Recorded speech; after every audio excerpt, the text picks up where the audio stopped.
तो हमेशा अपने आप के अंदर एक जंग चलता रहता था कि मैं एक्चुअली क्या हूँ। बचपन से ही वो जंग शुरू हो जाता है हम लोगों के साथ। बेसिकली वो बचपन से ही जंग शुरू हो जाता है कि हम लोग क्या है। क्योंकि जब हम लोग थोड़ा बहुत, जब एक ट्रांसमैन, जब सबसे बड़ा प्रॉब्लम उस टाइम पे होता है जब वो पीरियड से फर्स्ट टाइम मिलता है। जो एक लड़की के जो लाइफ सर्कल्स में आते हैं, वो ट्रांसमैन जब उस चीज़ से मिलता है, सबसे ज़्यादा दुख उसको उस टाइम पे होता है कि इतना दिन से तो कपड़ों से चिढ़ था, अभी ये क्या आ गया कि अभी इसको भी झेलना है। तो जब भी हम लोग फर्स्ट टाइम लाइफ में फर्स्ट टाइम जब वो पीरियड से, या जो लड़की उसका जो मंथली प्रॉब्लम होता है, उस प्रॉब्लम से जब मिलते हैं, तब हम लोग और भी डिप्रेशन में चले जाते हैं। क्योंकि हम लोग को वो चीज़ पसंद ही नहीं है, फिर भी उस चीज़ को हम लोग को एक्सेप्ट करना पड़ता है।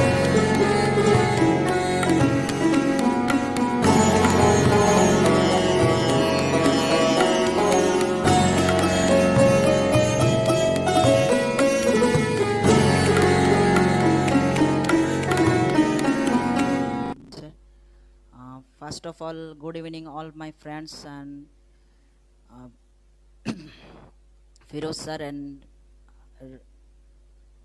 क्या नाम, विद्या राजपूत, जो जिन्होंने मुझे ये प्लेटफॉर्म दिया बात करने के लिए। मेरे ट्रांजेक्शन के पूरा ट्रांजेक्शन में जो भी मेरे साथ हुआ है, या इस ट्रांजेक्शन में जाने के लिए मुझे जितना भी प्रॉब्लम्स मेरे साथ आया है, वो सब जानने को मुझे शेयर करने के लिए आज मुझे ये मौका दिया। इसलिए मैं सबका तहे दिल से मैं धन्यवाद करता हूँ और मेरी जर्नी आप सबके साथ मैं शेयर करता हूँ। फर्स्ट ऑफ ऑल सबको मेरा नमस्कार। और आप लोगों का मैं बहुत बहुत आभारी हूँ कि मुझे ये प्लेटफॉर्म दिया। मेरे ट्रांसमैन के हर एक, मेरा आवाज़ नहीं है ये, मेरे ट्रांसमैन, मेरे जैसे जितने सारे ट्रांसमैन हैं, सबका आवाज़ है ये। मैं मेरा नाम पॉपी देवनाथ है। मैं त्रिपुरा के स्टेट से बिलोंग करता हूँ, जो नॉर्थ ईस्ट में आता है। और मेरे आज आवाज़ मेरे त्रिपुरा के हर एक ट्रांसमैन के तक पहुँचे, इसलिए मैं ये फील्ड को मैंने चूज़ किया है। ये इस लाइव का शो का मेरा यही मकसद है कि मेरा आवाज़ हर मेरे स्टेट के हर एक भाई तक पहुँचे, और वो लोग भी अपना जो लाइफ है उसको आगे कैसे बढ़ाए उसके लिए सोचे। तो मेरा जो जर्नी है, मैं बचपन में एक बायोलॉजिकल में एक हुआ था। मैं 1987 में मेरा डेट पैदा हुआ था मैं। तो जर्नी बोले तो बहुत मुश्किल होता है हम लोगों के लिए, क्योंकि मुझे जब मैं 4 साल का था तभी मुझे बॉयज़ के कपड़ों से बहुत मुझे गर्ल्स के कपड़ों से मुझे बहुत चिढ़ होता था। जब भी मेरी मम्मी मुझे गर्ल्स के कपड़े पहनाते थे, मैं कभी भी उसको पहन के नहीं रखता था। उसको झटपट में उतार के मुझे मेरे भाई का कपड़ा ही पहनना है, क्योंकि हम बचपन से ही मुझे वो कपड़े से मुझे एक हेजिटेशन फील होता था, क्योंकि वो कपड़ा मेरे लिए था ही नहीं। फिर भी मुझे उसी कपड़े के अंदर मुझे डाल दिया गया था, और मैं उसी कपड़े के साथ 31 ईयर्स तक मैं उसी बॉडीज़ में रहा। जब मैं थोड़ा सा बड़े हुए, तब मुझे बहुत सारे प्रॉब्लम्स होता था, क्योंकि जब मैं स्कूल में जाते थे तो मैं हमेशा अकेला पाता था अपने आप को। जब मैं खेलने के लिए जाता था, तब भी मेरी मम्मी बॉयज़ के साथ मुझे खेलने के लिए मना करती थी। फिर भी मैं ज़ोर ज़बरदस्ती मेरे भाई के साथ ही खेलता था, और मुझे हमेशा फुटबॉल बोलो, क्रिकेट बोलिए, वो सब गर्ल्स बोला चीज़ मुझे कोई पसंद ही नहीं था। गर्ल्स के जैसा गुड्डा गुड़ियों का खेल, गर्ल्स के जैसा कुछ भी वो पहनना, वो सब मुझे कभी भी पसंद ही नहीं आता था। हमेशा ऐसा ही सोचता था, बचपन से मुझे ऐसा सपना आता था कि काश एक दिन मैं अचानक से ऐसे चेंज हो जाता कि मैं फीमेल से मेल हो, एक लड़का से एक लड़की से एक लड़का बन जाता। तो जब मैं स्कूल में पढ़ाई करते थे, मेरा जो स्कूल था वो गर्ल्स और बॉयज़ का स्कूल था। तो हम लोग के टाइम पे तो बेसिकली स्कर्ट पहन के जाना पड़ता था। तो जब तक मैं क्लास 8 और 10 पे था, 8 में था, तब तक मुझे कोई भी इतना प्रॉब्लम नहीं होता था, क्योंकि स्कर्ट में जाने से भी मुझे कोई दिक्कत नहीं आता था, क्योंकि उस टाइम पे मैं अपने आप से, मुझे पता ही नहीं था कि मैं क्या हूँ। लेकिन मुझे गर्ल्स के कपड़ों से मुझे अच्छा नहीं लगता था। फिर भी पढ़ाई करना है, बिना पढ़ाई के कुछ नहीं कर सकते हैं लाइफ में। तो हमेशा एक अपने आप के अंदर एक जंग चलता रहता था कि मैं एक्चुअली क्या हूँ। बचपन से ही वो जंग शुरू हो जाता है हम लोगों के साथ। बेसिकली वो बचपन से ही जंग शुरू हो जाता है कि हम लोग क्या है। क्योंकि जब हम लोग थोड़ा बहुत, जब एक ट्रांसमैन, जब सबसे बड़ा प्रॉब्लम उस टाइम पे होता है जब वो पीरियड से फर्स्ट टाइम मिलता है। जो एक लड़की के जो लाइफ सर्कल्स में आते हैं, वो ट्रांसमैन जब उस चीज़ से मिलता है, सबसे ज़्यादा दुख उसको उस टाइम पे होता है कि इतना दिन से तो कपड़ों से चिढ़ था, अभी ये क्या आ गया कि अभी इसको भी झेलना है। तो जब भी हम लोग फर्स्ट टाइम लाइफ में फर्स्ट टाइम जब वो पीरियड से, या जो लड़की उसका जो मंथली प्रॉब्लम होता है, उस प्रॉब्लम से जब मिलते हैं, तब हम लोग और भी डिप्रेशन में चले जाते हैं। क्योंकि हम लोग को वो चीज़ पसंद ही नहीं है, फिर भी उस चीज़ को हम लोग को एक्सेप्ट करना पड़ रहा है कि हम लोग को सिखाया जाता था कि कैसे उस टाइम पे कैसे चलना है, कैसे क्या करना है। बट वो सब चीज़ एक अजब सा दिल में हलचल पैदा करती थी कि मुझे वो सब चीज़ चाहिए ही नहीं। वो 5 दिन मुझे चाहिए ही नहीं मेरे लाइफ में। वो 5 दिन मैं झेल नहीं सकता हूँ मेरे लाइफ में। तो ऐसा करते करते जब एक टाइम आता था कि बहुत डिप्रेशन में चले जाए। मैं क्लास 8 तक एक ब्राइट स्टूडेंट था। 84-90% तक मेरा मार्क रहता था हमेशा। बट जब मैं क्लास 9 पे फर्स्ट टाइम सारी में जाना पड़ा मुझे, तो मेरे लिए बहुत एक मुश्किल था वो वक्त कि मैं एक लड़का हूँ, मुझे एक साड़ी पहन के जाना है। और 4 साल तक मुझे साड़ी पहनना पड़ा, क्योंकि मैं पढ़ाई नहीं छोड़ सकता था। क्योंकि मेरे पापा मम्मी बहुत स्ट्रिक्ट थे, पढ़ाई के मामले में वो लोग बहुत स्ट्रिक्ट थे। और बेसिकली हमेशा, मैं बहुत एक छोटा शहर से भी बिलोंग करता हूँ, तो वहाँ पे ये सब चीज़ है, अभी भी वो सब चीज़ों को बहुत मायने दिया जाता है। तो वो 4 साल मेरे लिए एक बहुत मुश्किल रहा मुझे। बट उसके बाद मैं जब क्लास 9 में मेरा एक बार ड्रॉप भी हुआ, क्योंकि उस टाइम पे मैं बहुत डिप्रेशन में चला गया था। क्योंकि मैं किसी से कुछ बोल नहीं पाता था। बचपन से ही मैं अपने आप को अकेला पाता था, हमेशा अकेला। मैं किसी मेरा कोई फ्रेंड सर्कल भी मैं नहीं रखता था, क्योंकि मुझे बॉयज़ के साथ मेरी मम्मी जाने नहीं देगी, गर्ल्स के साथ मुझे अच्छा नहीं लगता है। तो एक बहुत ही मुश्किल था मेरे लिए वो दौर। आज भी जब भी मैं वो सब दौर को याद करता हूँ, तो मुझे बहुत दुख लगता है कि हम लोगों के साथ ही ऐसा क्यों होता है। तो जब धीरे धीरे मुझे क्लास 9 का जो ड्रॉप था, उस ड्रॉप के बाद मुझे बहुत मारा भी गया था। क्योंकि मेरे भाई भी बहुत एक ब्राइट स्टूडेंट है, तो उसने भी मुझे मारा भी था। तब मैं समझ नहीं पा रहे थे क्या हो रहा था मेरे साथ, कि मैं तो एक ब्राइट स्टूडेंट था, तो मैं आज अचानक से फेल कैसे हो गया। और फेल भी बहुत ज़ोर ज़बरदस्त में फ़ेल हुआ था। हर सब्जेक्ट में मेरा 35, 2-3 सब्जेक्ट से मैं फ़ेल हुआ था मैं।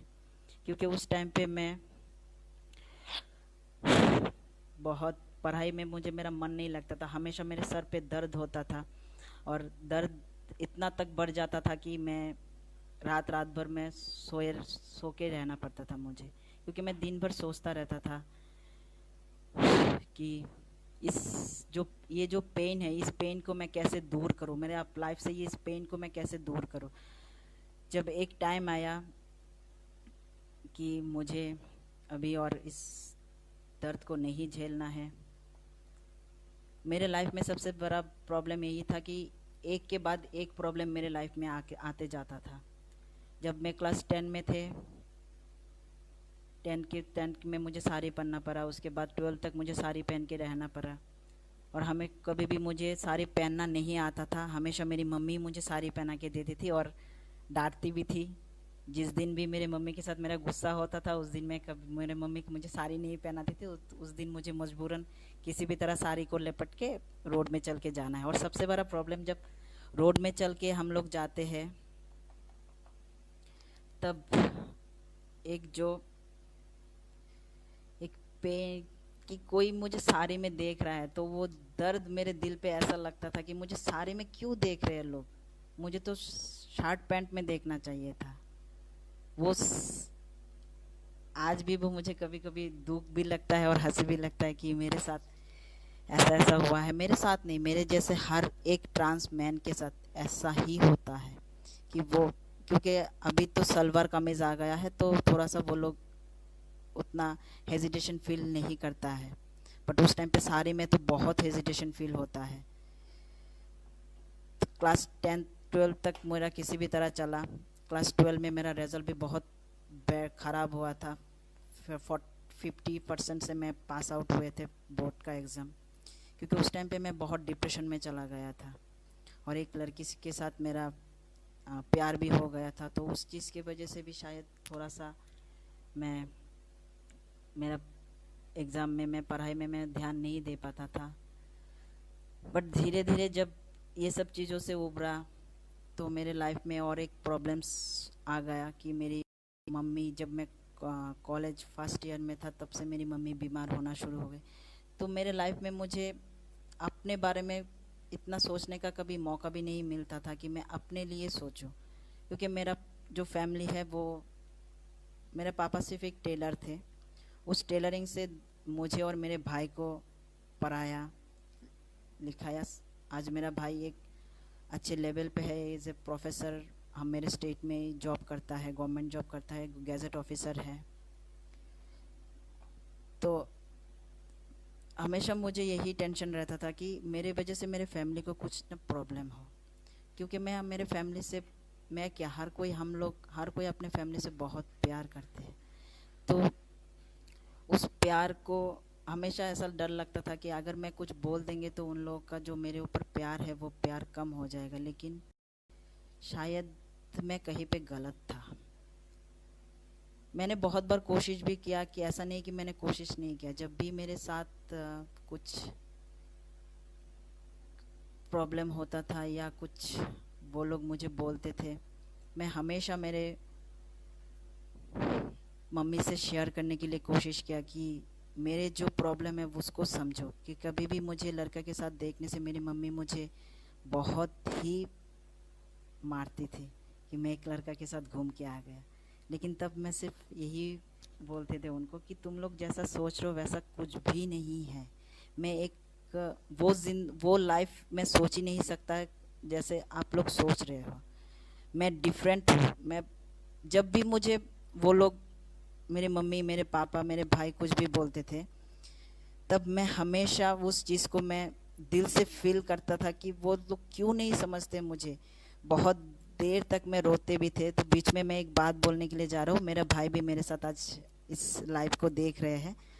मेरे भाई को मैं थैंक यू बोलना चाहेंगे और यही बोलना चाहेंगे, थैंक यू कि तूने मेरे इस शो को देखने के लिए आया। तूने मुझे इतना प्यार दिया कि आज तू देख रहा है इस शो को, तो मुझे बहुत अच्छा लग रहा है मेरे भाई। थैंक यू भैया। तो हमेशा मेरे इस चीज़ को लेके मुझे हमेशा मारा पीटा जाता था कि मैं लड़कियों के जैसा क्यों नहीं रहता हूँ, लड़कियों के जैसा क्यों नहीं रहता हूँ, लड़कों के जैसा क्यों रहता हूँ। तो मैं कभी भी उन लोगों को समझा नहीं पाते थे कि मैं ऐसा हूँ ही नहीं। जो तुम लोग समझते हो मैं वैसा हूँ ही नहीं। बहुत ज़ोर ज़बरदस्ती भी, कि मुझे कभी कभार मुझे ड्रेस भी नहीं दिया जाता था। एक बार तो मेरे पापा ने ड्रेस खरीद के लाया, मैंने उस ड्रेस को पहना ही नहीं, क्योंकि वो लड़की का ड्रेस था। जो लड़की का ड्रेस मुझे पहनना ही नहीं है, कभी भी मुझे लड़की का ड्रेस पहनना ही नहीं है। तो इस वजह से मैं एक ही कपड़े में मैं साल भी बिताता था, क्योंकि वो लोग, मेरे भाई भी कुछ भी चूज़ करेगा, मेरी मम्मी, मेरे पापा, जो भी वो लोग चूज़ करेंगे एज ए गर्ल का चूज़ करते थे। जो मुझे कभी भी गवारा नहीं होता था कि मैं लड़की का कपड़ा पहनूं। तो मैं 12 के बाद ही मैंने लड़की का कपड़ा पहनना छोड़ दिया था, टोटली मैंने छोड़ दिया था। चाहे तो वो मेरे घर वाले जितना भी टॉर्चर करे, जितना भी मारे, जितना भी पीटे, मैं नहीं पहनेंगे, मतलब नहीं पहनेंगे। मैं हमेशा जब भी टीचर के घर में जाता था तब मैं बॉयज़ का कपड़ा ही पहनता था, बट जब स्कूल में जाता था तब मुझे मजबूरन साड़ी पहनना पड़ता था। बट इस वजह से मैं बंक भी मारता था। बंक मतलब 12 बजे का है और 10 बजे का स्कूल है, मैं 12 बजे आराम से जाएंगे, सिर्फ प्रैक्टिकल के लिए जाता था, क्योंकि मैं एक साइंस का स्टूडेंट हूँ। प्रैक्टिकल हम लोग के लिए इम्पोर्टेंट होता है। मैं हमेशा सिर्फ प्रैक्टिकल के लिए जाता था। तो धीरे धीरे ऐसा करते करते मेरे एक जर्नी ख़त्म हुआ था। बट मेरे मम्मी का पापा के साथ मेरा रिश्ता, जो बचपन बच्चों का रिश्ता होता है एक माँ पापा के साथ हमेशा प्यार से रहना, वो बहुत पहले ही ख़त्म हो गया था। सिर्फ एक मेरा जो सोल है और मेरा जो बॉडी है, सिर्फ इस दो भी दो चीज़ के रिलेशन की वजह से मेरे मम्मी को पापा को मैंने बहुत साल पहले ही अलग होते हुए देखा मुझसे।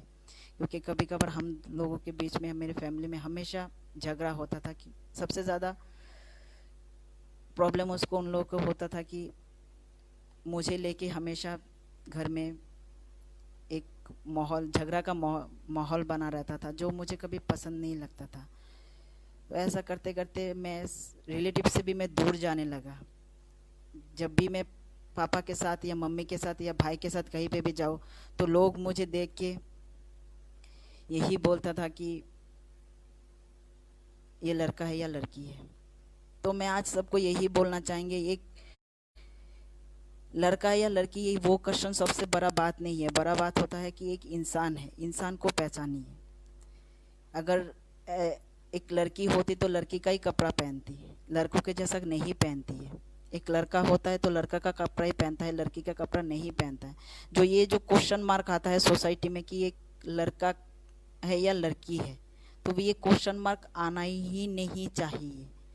क्योंकि आपके एक क्वेश्चन से उस इंसान के ऊपर बहुत तकलीफ़ें आता है, वो अंदर ही अंदर से टूट भी जाता है और अपने फैमिली की नज़र में भी बहुत उसको ज़िल्लत होना पड़ता है। क्योंकि घर में जाने के बाद हमेशा यही वो बोलते हैं कि तेरी वजह से इंसल्ट हो गया, तू ऐसा क्यों पहनता है, बहुत कुछ आता था ऐसा।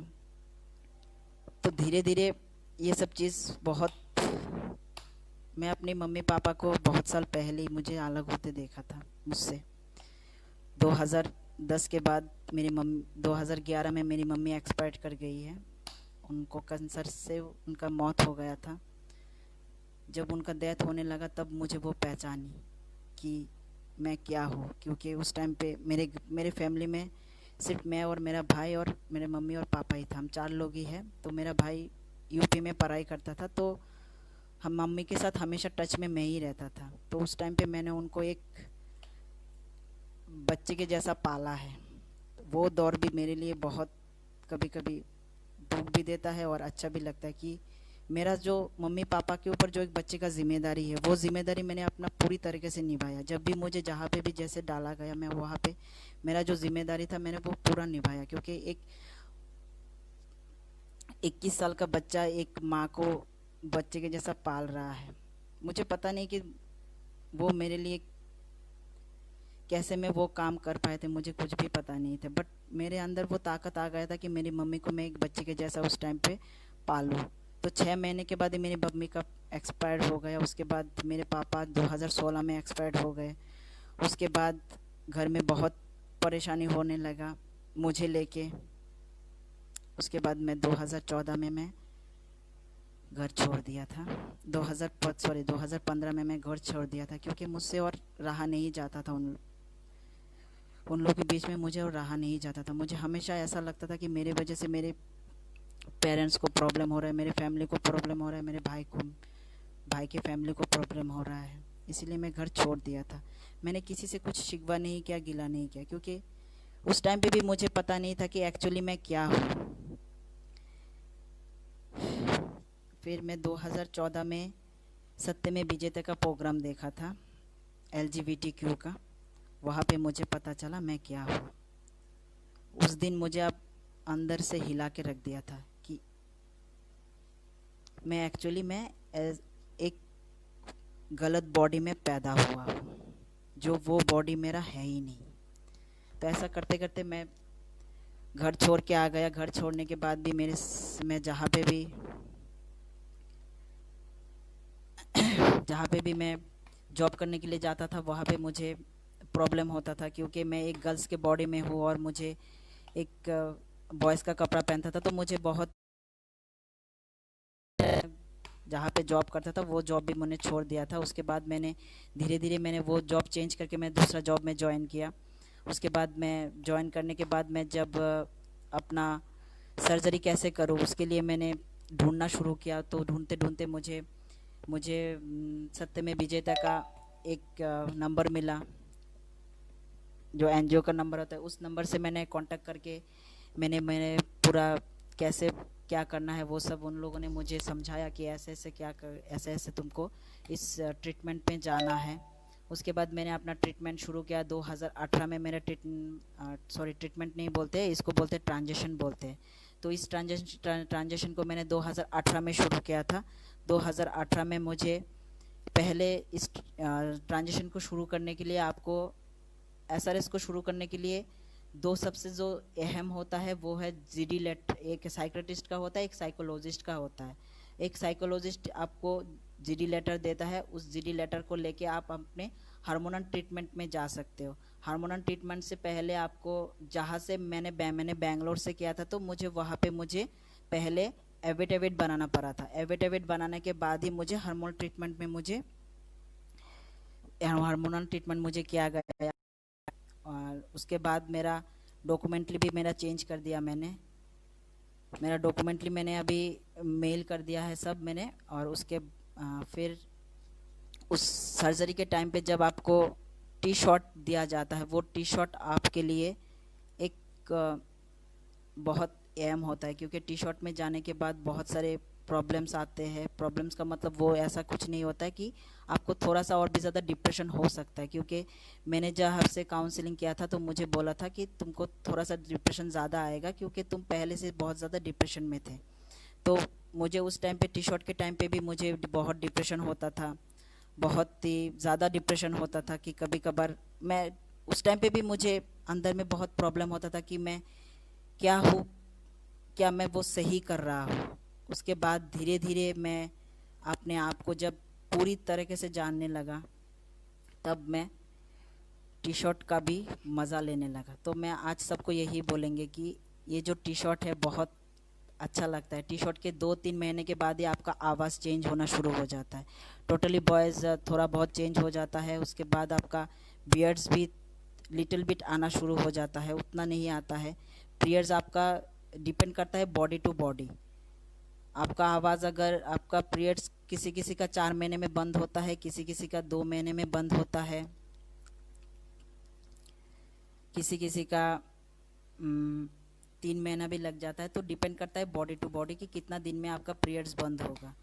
और पीरियड्स बंद के साथ साथ आपको बहुत अच्छा भी लगता है कि जो चीज़ आपको नहीं चाहिए अपने लाइफ में, वो चीज़ से आप बहुत वो चीज़ आपको अभी भुगतना नहीं पड़ेगा। तो मुझे बहुत अच्छा लगा था जब मेरा टी शर्ट के टाइम पे मेरा जब पीरियड्स बंद हो गया था। मेरा 2 महीने में मेरा बंद हो गया था, टोटली मेरा स्टॉप हो गया था। उसके बाद मेरा आवाज़ धीरे धीरे चेंज होने लगा। जब आवाज़ चेंज होने लगा तब मैं जहाँ पे मैं जॉब करते थे उस जॉब में भी मुझे प्रॉब्लम होने लगा, क्योंकि जहाँ पे मैं जॉब करता था उन लोगों को इस वजह से प्रॉब्लम होने लगा क्योंकि मेरा वॉइस भी चेंज होने लगा था। और मैं उन लोगों को पूरा बोल दिया था कि मैं मेल बॉडी में था और मैं अभी फीमेल बॉडी में था, मैं अभी मेल बॉडी में जा रहा हूँ। तो मैंने मेरे स्टोर में सबको बोल दिया था, मेरे एचआर को भी मैंने बोल दिया था ये बात। बट एचआर का रिएक्शन थोड़ा सा डिफरेंट था। उसने मुझे ये बोला कि तुमको अभी हम लोग जॉब में नहीं रख सकते हैं।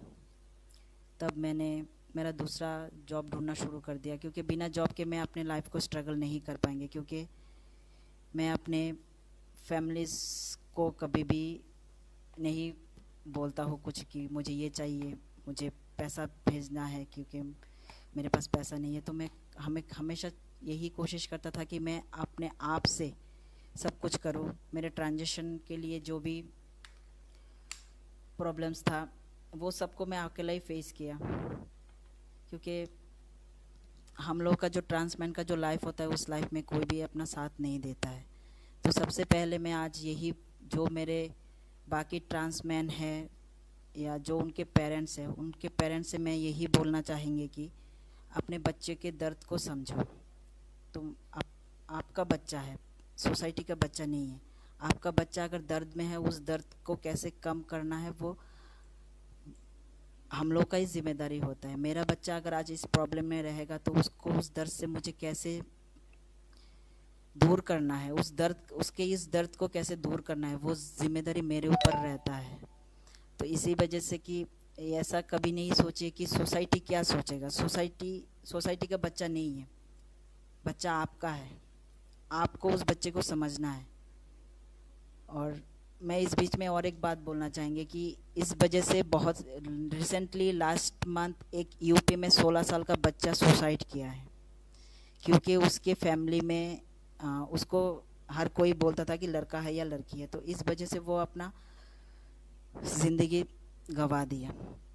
तो ज़िंदगी गंवाने के बाद जब बच्चा गुजर गया तब मम्मी पापा को वह एहसास होगा कि मेरा बच्चा किस लिए गुजरा। तो यही चीज़ अगर हम लोग पहले करें कि मेरा बच्चा किस दर्द से गुजर रहा है, उस दर्द को मुझे पहले ही समझना है कि मेरा बच्चा इस दर्द से गुजर रहा है, उसके इस दर्द को मुझे कैसे कम करना है, उस दर्द को मुझे कैसे समझना है। मुझे सोसाइटी की बात नहीं सुनना है। सोसाइटी मेरे बच्चे के लिए कुछ भी नहीं करेगा। ना सोसाइटी मेरे बच्चे को पढ़ाएगा, ना सोसाइटी मेरे बच्चे को खाना देगा। मेरे बच्चे का ज़िंदगी मेरे बच्चे का लाइफ मेरे ऊपर है। उस लाइफ को मैं कैसे संभालूं, वो सब जिम्मेदारी एक मम्मी पापा के ऊपर ही होता है।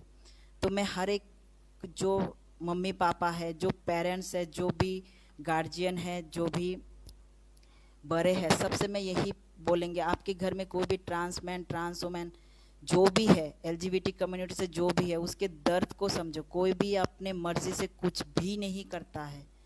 हर एक, अगर मैं आज कुछ कर रहा हूँ तो उसके पीछे कुछ ना कुछ रीज़न होता है। तो उसके हर जब दर्द को आप समझेंगे तभी आप उसके साथ एक हो। वो भी जब आपका बेटा आपसे कुछ बोलने के लिए आए कि पापा मैं आपसे कुछ बात करना चाहता हूँ, तो उसके बात को सुनिए, उसका एक एक बात को फील कीजिए कि वो क्या बोलना चाहता है आपसे। जब तक आपके बच्चे का बात नहीं सुनेंगे तब तक आपको पता नहीं चलेगा। अगर आपको समझ में नहीं आ रहा है तो उसको सिर्फ यही बात बोल के छोड़ दो कि बेटा तू क्या बोल रहा है मुझे समझ में नहीं आ रहा है, लेकिन मैं तेरे इस जर्नी में मैं तेरे साथ हूँ। इसमें क्या होगा कि बच्चे का जो फ्यूचर है वो कभी भी खराब नहीं होगा, क्योंकि बच्चे का फ्यूचर इसलिए ज़्यादा से ज़्यादा हम लोग के ट्रांसवुमेन का फ्यूचर इसलिए ख़राब होता है कि वो लोग हम लोग हमेशा डिप्रेशन में, जब एक दौर आता है लाइफ का तो उस टाइम पे हम लोग बहुत डिप्रेशन हो जाते हैं हम लोग के अंदर में, क्योंकि बॉडी और जो सेक्स और बॉडी के बीच में हम लोग फंस जाते हैं। तो इसीलिए जब भी आपके बच्चे आपसे कुछ भी बोले तो आप उस बात को समझने की कोशिश कीजिए। अगर आपका आज आपके घर में एक ट्रांसमैन है, एक लड़की है, लड़के के जैसा कपड़ा पहन रहा है तो वो ट्रांसमैन हो जाता है। अगर एक लड़की है लड़के के जैसा कपड़ा पहन रहा है तो वो ट्रांसमैन होता है। और एक लड़का है लड़की के जैसा मेकअप करने का मन उसको ज़्यादा है, उसको साड़ी पहनने का मन ज़्यादा है, तो वो एक ट्रांस वोमेन हो जाती है। अगर आप ऐसा नहीं करेंगे तो वो जब भी आप घर से बाहर जाएंगे तब वो अपने आप को, जो उसका अंदर का आत्मा है, उस आत्मा में उसको जब अकेला होता है तब वो अपना ड्रेसअप करता है। जब मैं करता था, जब मेरे घर में कोई नहीं रहता था तब मैं हमेशा मेरे भाई का कपड़ा, बेसिकली मेरा भाई मुझसे बहुत लंबे होते थे, उसके बाद भी मैं भाई का कपड़ा ही पहनते थे। तो जब अकेले रहता है तब वो सब चीज़ और भी ज़्यादा कि मुझे ये कपड़ा में, एक लड़की जब ट्रांस मैन है तो वो एक लड़का का कपड़ा, मेरे पापा का कपड़ा पहनता था, मैं अपने भाई का कपड़ा पहनता था। जो ट्रांस वोमेन है अपनी मम्मी का साड़ी पहनेगी, बहन का चूड़ीदार पहनेगी। तो ये सब चीज़ देख के आपको समझना है कि आपके बच्चे में कुछ तो एक, उसके अंदर में कुछ तो एक प्रॉब्लम है, जिस प्रॉब्लम की वजह से वो आप ऐसा कर रहा है। तो धीरे धीरे आप उसको, आप अगर क्वेश्चन नहीं कर सकते या आपका बच्चा आपसे बोलने के लिए आ रहा है तो उस बात को प्यार से सुनिए और उसको एक्सेप्ट कीजिए, क्योंकि आपके एक मुस्कान से उसका ज़िंदगी संवर सकता है। उसके फ्यूचर में जो भी प्रॉब्लम्स आएगा उस प्रॉब्लम्स में आप उसके साथ रहो, उसके साथ रह के उसको समझो कि तुझे क्यों, तेरे साथ क्या प्रॉब्लम है। जो मैंने पहले भी बोला, तेरे साथ क्या प्रॉब्लम है मुझे समझ में नहीं आ रहा है, बट तेरे हर एक कदम में मैं तेरे साथ हूँ। आपका एक बात आपके बच्चे का ज़िंदगी बदल के रख देगा। तो ऐसे धीरे धीरे मेरे साथ भी बहुत कुछ हुआ था। तो इसलिए मैं आज ये सब बात मैं इसलिए शेयर कर रहा हूँ कि हम लोग हमेशा जो फैमिली से जो फैमिली एक्सेप्ट करते हैं उन लोगों को इतना दर्द नहीं होता। जो फैमिली एक्सेप्ट नहीं करता है उन लोग को बहुत तकलीफ़ों से गुजरना पड़ता है, क्योंकि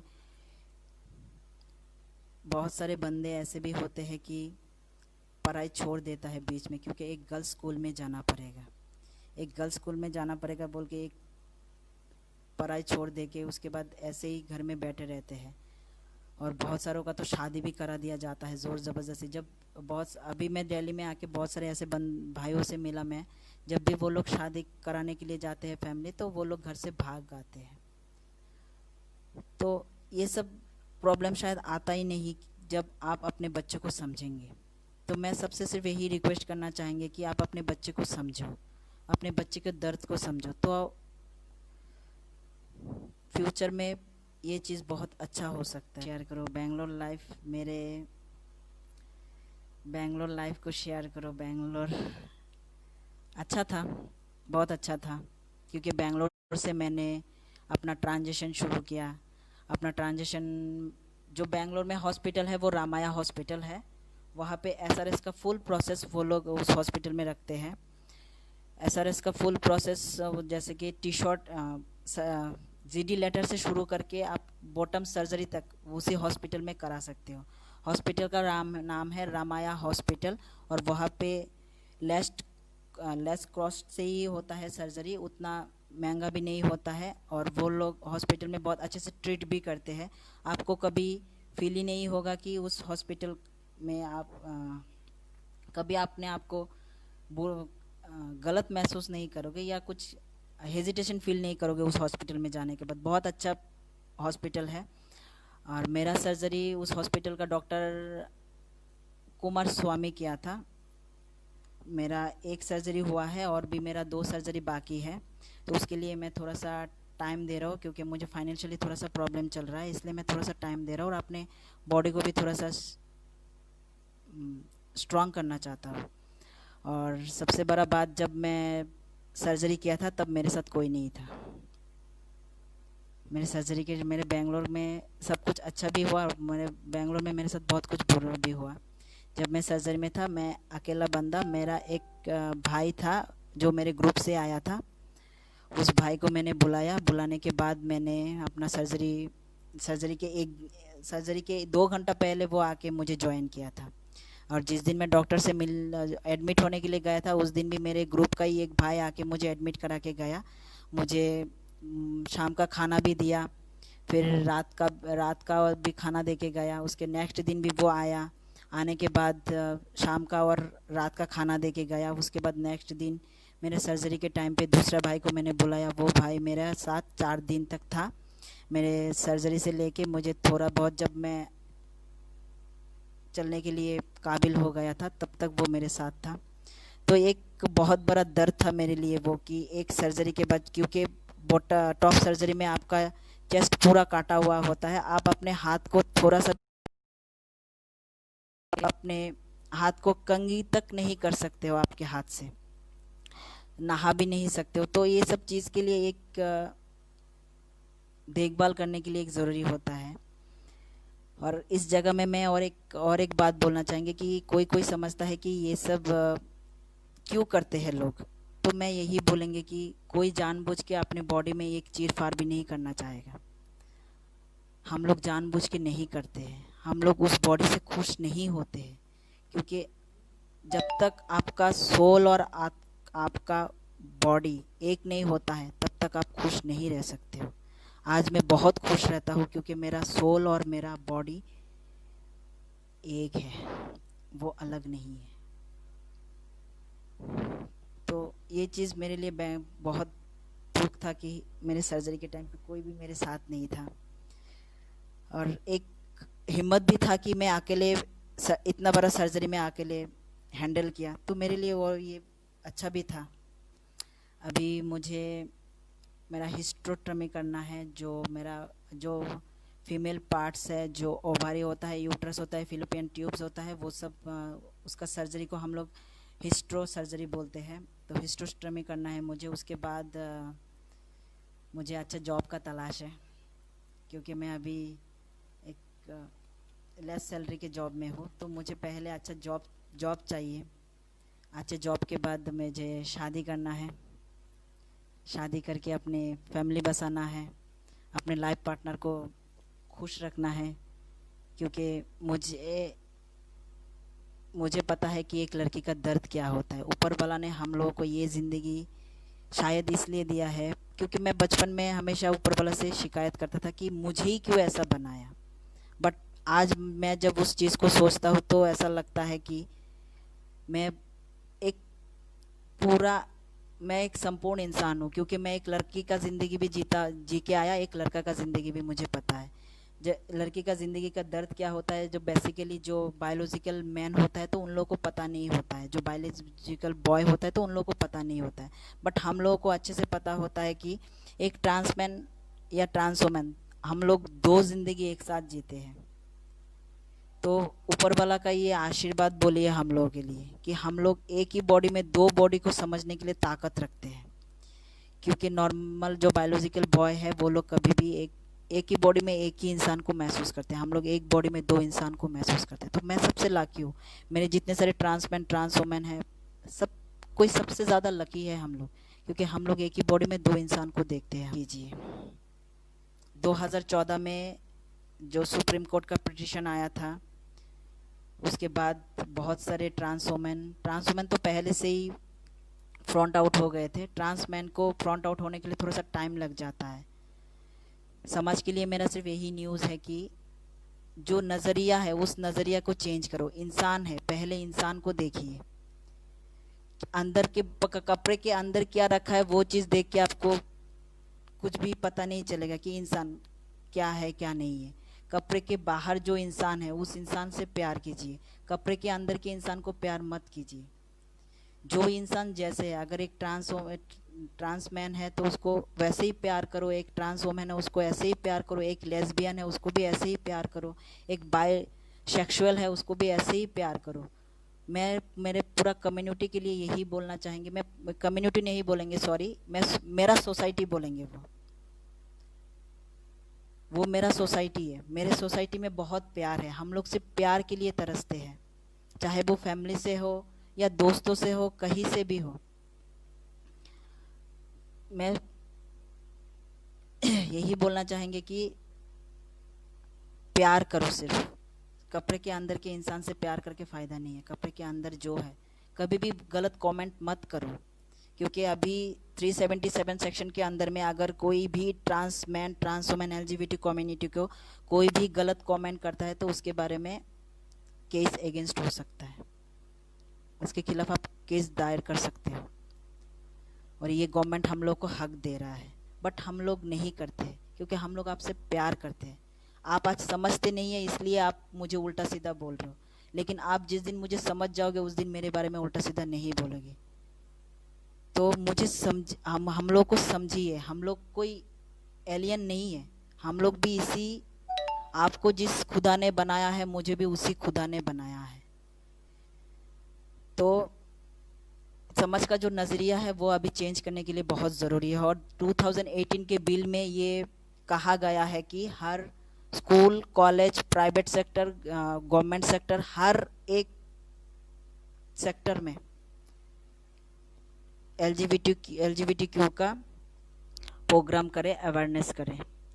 क्योंकि अभी हम लोग के पास गवर्नमेंट भी हम लोग को सपोर्ट कर रहा है, तो गवर्नमेंट सपोर्ट कर रहा है तो तब भी हम लोग ये चीज़ को तभी बाहर आ पाएंगे जब टीचर जो हम लोगों को सिखाता है, वो टीचर अगर हम लोग को उन लोगों को पहले से ही पता होगा कि एक ट्रांसमैन क्या होता है, ट्रांस वुमेन क्या होता है, तब वो इस चीज़ को अच्छे से समझ पाएंगे कि आने वाले पीढ़ी को क्या देना है,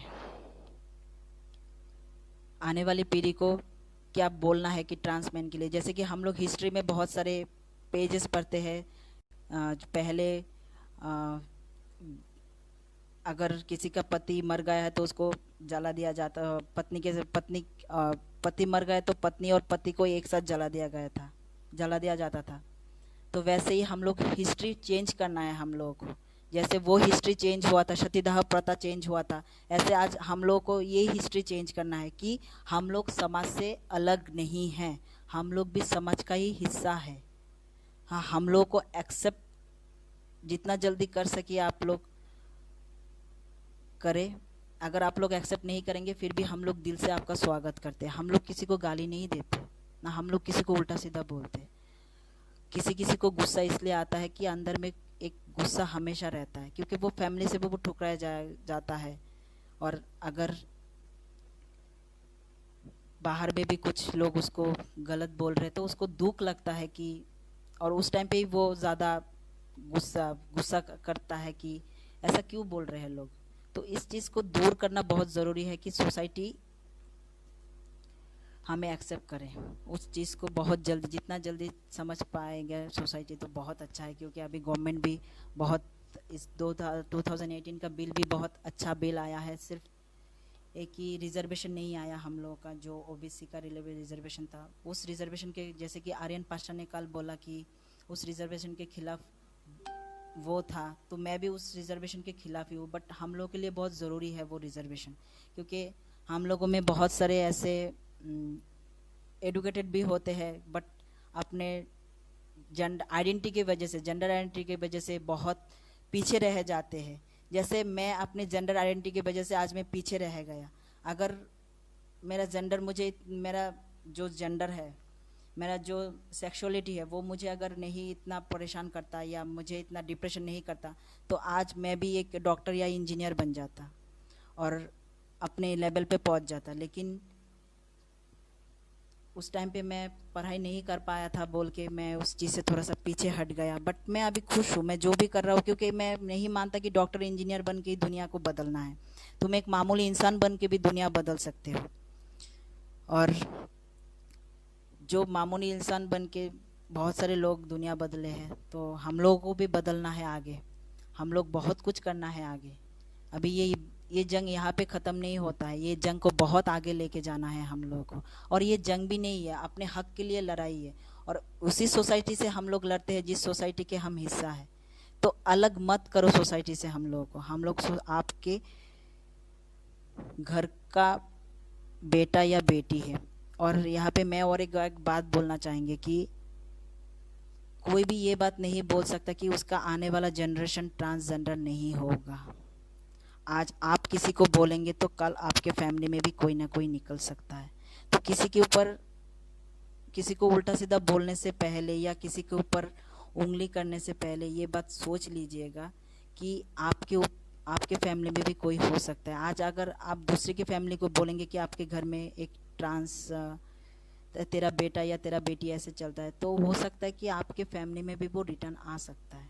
ऐसा कोई भी फैमिली ये गारंटी दे के नहीं बोल सकेगा कि उसके घर में कभी भी ट्रांसमैन ट्रांसवुमन पैदा नहीं होता है। आज मैं इतना, मेरे ट्रांजेक्शन के बाद मैं आज फर्स्ट टाइम लाइव आया हूँ। मैं इतना दिन तक ओपन नहीं रहता था, मैं इतना दिन तक क्लोज में ही रहता था। बट जब मैं बेंगलोर छोड़ के दिल्ली में आया तब मेरे अंदर में एक जोश आया कि मुझे कुछ करना है। मुझे अपने लिए नहीं, मेरे पीछे जो जनरेशन आएगा उन लोगों के लिए मुझे कुछ करना है। मेरे त्रिपुरा के स्टेट के लिए, जो त्रिपुरा के स्टेट में है उन लोगों के लिए कुछ करना है। मेरे त्रिपुरा के स्टेट में एक एसआरएस का प्रोसेस भी नहीं है, ना वहाँ पे साइकेट्रिस्ट है, ना हॉस्पिटल्स है, कुछ भी नहीं है। बिल आके आज 6 साल होने के लिए आ रहा है, लेकिन एसआरएस किया है आज भी जाके मेरे स्टेट में पूछेंगे तो उन लोगों को पता भी नहीं होगा कि एसआरएस क्या है। तो मैं आज इसीलिए काम आउट हुआ हूँ कि मुझे मेरे स्टेट के या मेरे नॉर्थ ईस्ट के जितने भी भाई बहन जो भी है, उन सब के लिए मैं एक आवाज़ बन के आप लोगों के सामने आया हूँ। तो मुझे सपोर्ट कीजिए, हम लोग ज़रूर कुछ करेंगे, हम सब मिल के। जितना सारा एनजीओ है, मितवा जो छत्तीसगढ़ में है, फिर हम सफ़र ट्रस्ट मुंबई में है, मैंने उन लोगों से भी बात किया तो उन लोगों ने भी मुझे बोला मुझे सपोर्ट करेंगे। मितवा का है विद्या राजपूत, उन्होंने भी मुझे बोला मुझे सपोर्ट करेंगे। तो मुझे हर एक एनजीओ का सपोर्ट चाहिए कि मेरे स्टेट को आगे लाने के लिए, नॉर्थ ईस्ट को आगे लाने के लिए। आप किसी ने पूछा कि अभी क्या आपको दिल्ली में आसानी से एक्सेप्ट कर लेता है, तो अभी किसी को पता ही नहीं चलता है कि मैं क्या हूँ, क्योंकि जो एक क्वेश्चन मार्क था वो क्वेश्चन मार्क दूर हो गया है। पहले भी पता नहीं चलता था, बट मैं जब बोलने के लिए जाते थे तब मुझे उन लोगों को पता चल जाता था कि मैं क्या हूँ, बट बिना बोले किसी को पता नहीं चलता था कि मैं लड़का हूँ या लड़की हूँ। अभी कोई प्रॉब्लम नहीं होता है, क्योंकि मेरा फेस भी एज मेल के जैसा ही दिखाई देता है। हाँ, थोड़ा सा बियर्ड कम है, क्योंकि मुझे ट्रांजिशन में जाके ज़्यादा दिन नहीं हुआ। जितना ट्रांजिशन के लिए जितना टाइम, अगर 5 साल हो जाता तो मेरा बियर्ड पूरा आ जाता आज। यहाँ पे मैं एक बात बोलना चाहेंगे कि क्वेश्चन मार्क रखना ही नहीं है सोसाइटी को। जो जैसा है उसको ऐसे एक्सेप्ट कर लो, तो ये क्वेश्चन मार्क ही नहीं रहेगा। कि जो जैसा है उसको एक्सेप्ट करने से आप जो एक गुस्सा का एक माहौल रहता है, अगर आप अपने रिलेटिव्स में भी जाके किसी को अगर बोलेंगे कि तू ऐसा क्यों रहता है, तो उस रिलेशन में एक दरार आ जाता है। तो क्वेश्चन ही ना करो, वो जैसा है उसको वैसे खुशी मिल रहा है तो उसको खुशी में आपको खुश हो जाओ। दूसरों की खुशी में खुश होने से बहुत अच्छा है। दूसरों के लिए खुशियाँ, हम लोग किसी को पैसा दे के खुशियाँ नहीं दे सकते, बट एक जो स्माइल होता है, उस स्माइल से आप किसी का दिल जीत सकते हो। तो एक स्माइल दो हमेशा। सोसाइटी को मैं यही बोलेंगे कि जब भी आपसे कोई ट्रांसमेन मिले, एक स्माइल से बात करो, तो उसके दिल का जो दर्द है ना, वो उभर के आपके पास आएगा कि मेरे लाइफ में ऐसा था, मेरे लाइफ में ऐसा था। तो हम लोग कुछ नहीं चाहते, सिर्फ प्यार चाहते हैं। अगर 5 मिनट का भी प्यार हो, वही हम मेरे साथ बांटो। मैं दिल खोल के आपके प्यार का एक्सेप्ट करेंगे। मैं 2019 के बिल को सिर्फ यही बोलना चाहेंगे कि जो रिजर्वेशन के लिए रखना चाहिए था गवर्नमेंट को, क्योंकि रिजर्वेशन के बिना हम लोगों में भी बहुत सारे बंदे पुलिस में जाना चाहते हैं, तो रिजर्वेशन के बिना पुलिस में नहीं जा पाएंगे। तो रिजर्व ट्रांजेक्शन का क्योंकि फॉर्म फिलअप करने के टाइम पे अगर अगर मैं अगर डिफेंस ज्वाइन करता तो एज ए फीमेल मुझे ज्वाइन करना पड़ता, और मेरा ट्रांजेक्शन के बाद मुझे मेल आना पड़ता। लेकिन अगर हम लोग कोटा से जाएंगे तो शायद हम लोग को वो फेस हम लोग को झेलना ना पड़ेगा। तो यह चीज़ मैं गवर्नमेंट से यही बोलना चाहेंगे कि जो एक ही चीज़ थोड़ा सा कमी रहेगा, या बाकी बिल मुझे बहुत अच्छा लगा। बाकी मेरे सीनियर ने बहुत अच्छा बिल बनाया है, जो भी एनजीओस काम कर रहे हैं वो बहुत अच्छा बिल बनाया है। मैं सबको थैंक यू बोलता हूँ, मेरे जितने सारे ट्रांसवुमेन भाई है, कि बहुत अच्छा बिल है। बट गवर्नमेंट को ये चीज़ नज़र रखना था कि रिजर्वेशन देना है सबको। मैं यहाँ पे और एक बात शेयर करना चाहेंगे कि बहुत सारे लोगों का यही डाउट रहता है कि हम लोग अगर कोई गवर्नमेंट जॉब करेंगे तो हम लोगों को प्रॉब्लम होगा या नहीं होगा। तो मैं यहाँ पे यही डाउट क्लियर करना चाहेंगे कि कोई भी प्रॉब्लम नहीं होता है। आप अपना जॉब करते रहे, उसके बाद अपना अगर ट्रांजिशन में जाना चाहते हैं तो ट्रांजिशन में भी चले जाइए, कोई प्रॉब्लम नहीं है। ट्रांजिशन में जाने के बाद आपको डॉक्यूमेंटली चेंज करना पड़ता है, और अभी गवर्नमेंट तो पूरा सपोर्टेबल है कि आप अपना डॉक्यूमेंट चेंज कर सकते हो। तो उसके लिए पहले आपको अगर हार्मोन थेरेपी का एक लेटर चाहिए जो मेडिकल किसी भी हॉस्पिटल से हो सकता है, चाहे वो प्राइवेट हो या गवर्नमेंट हो। बिल में वो लिखा नहीं था कि प्राइवेट है या गवर्नमेंट है, तो हम लोग इस चीज़ को बोल सकते हैं कि बिल में लिखा नहीं है प्राइवेट है या गवर्नमेंट है।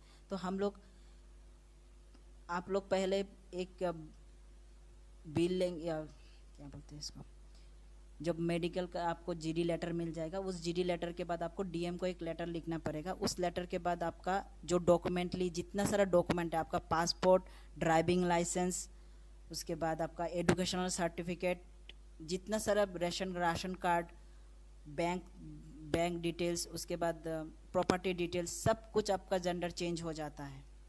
तो इसके लिए कोई टेंशन करने की लिए ज़रूरत नहीं है कि आप गवर्नमेंट जॉब में हैं, आप कर पाएंगे या नहीं कर पाएंगे। सब कोई कर पाएगा। गवर्नमेंट जॉब में जो है वो भी कर पाएगा, जो प्राइवेट जॉब में है वो भी कर पाएगा। क्योंकि पहले हम लोग को यही डर रहता था कि जिस वजह से मैं शायद गवर्नमेंट जॉब में नहीं गया, क्योंकि मुझे पहले हमेशा डर रहता था कि अगर मैं गवर्नमेंट जॉब में जाएंगे तो मैं अपना ज़िंदगी नहीं जी पाएंगे। क्योंकि हम लोग के स्टेट में सबसे ज़्यादा टीचर का जॉब अवेलेबल होता है कि मुझे सारे में कभी जॉब नहीं करना है, तो इसलिए मैं कभी गवर्नमेंट जॉब में मैं इतना इंटरेस्ट नहीं देता था।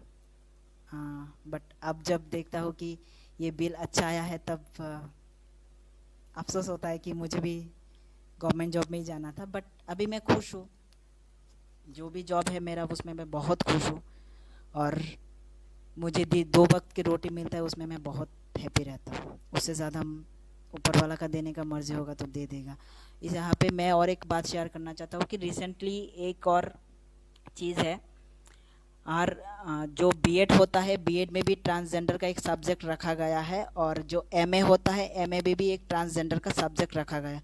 तो ये हम लोगों के लिए बहुत एक अच्छा बात है कि अभी स्कूल कॉलेज में हम लोगों के बारे में एक सब्जेक्ट आ गया है। तो जितना सारे टीचर्स है, मैं सबसे, अगर आज मेरे साथ कोई भी टीचर जुड़ रहे हैं तो मैं उन लोगों को, और ये वीडियो अपलोड होने के बाद कोई भी टीचर देखेगा तो मैं उन लोगों को हाथ जोड़ के विनती करता हूँ कि आपके स्कूल में, कॉलेज में जो भी अगर ट्रांसमैन या ट्रांसवुमेन थोड़ा सा आपको लगता है, क्योंकि ट्रांसमैन हमेशा बाल काट के रखता है, और जो ट्रांसवुमेन होता है वो हमेशा चाहेगा कि अपने बाल थोड़ा सा लंबा हो। तो इस चीज़ से भी आज आइडेंटिफाई कर सकते हो। बट ज़रूरी ये नहीं है कि वैसा ही हो, बहुत सारी चीज़ें होता है। बट अगर आपको ऐसा लगता है कि ये बंदा थोड़ा सा डिफरेंट है सबसे, तो उससे बात करो खोल के, क्योंकि आप टीचर हो उसका। और मेरे ख्याल से जो टीचर होता है वो सबसे बड़ा हम लोग को शिक्षा देता है। हम लोग का पहले शिक्षा होता है घर से, उसके बाद शिक्षा होता है टीचर से। जो समाज में जो टीचर का जो लेवल है वो बहुत ऊंचा मायने जाता है, ऊंचा माना जाता है।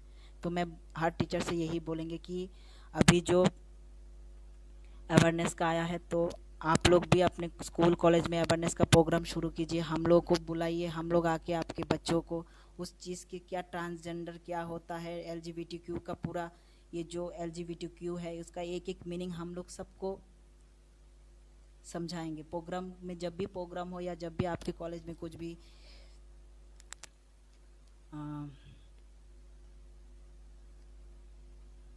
सॉरी मैं भूल गया, जब भी कोई प्रोग्राम हो तब वो हम लोग को बुलाइए। हम लोग सब आपके साथ हैं। हम लोग इस चीज़ के बारे में, आपको एलजीबीटीक्यू के बारे में हम लोग आपको अवेयरनेस देने के लिए हमेशा रेडी है। सर मैं बच्चा नहीं हूँ, मेरा एज 33 है अभी, बट मेरे फेस से पता नहीं चलता है। आपका गलती नहीं है सर, ये मेरा फेस थोड़ा सा ऐसा ही है। कैसे होगा, तो मेरा नंबर में आप नोट भी कर सकते हैं। मेरा नंबर मैं दे रहा हूँ आपको, 9972411545। अदरवाइज़ मैं फेसबुक में, मेरा नाम पॉपी देवनाथ के नाम से ही है। मैंने अपना नाम चेंज नहीं किया, क्योंकि ये मेरे पापा मम्मी का दिया हुआ नाम है, और मेरा नाम बचपन से ही मेरे मम्मी पापा ने यूनिक सेक्स का नाम रखा है कि चेंज ना करना पड़े। तो मेरे लिए ये चीज़ बहुत अच्छा रहा कि मुझे सिर्फ अपना जेंडर चेंज करना पड़ा। फिर मैं तो बोलेंगे किसी को भी घर नहीं छोड़ने के लिए, मैं हमेशा किसी सबको सजेस्ट यही करेंगे कि घर मत छोड़ो, क्योंकि घर छोड़ के तुम कहाँ कहाँ भटकोगे। इससे अच्छा कि घर में रहो, अपने मम्मी पापा को, अपने फैमिली को, अपने रिलेटिव्स को इस चीज़ को समझाओ। अभी तुम लोगों के लिए बहुत आसान है, क्योंकि हम लोग के टाइम पे कोई भी ट्रांस मैन बाहर नहीं आया था।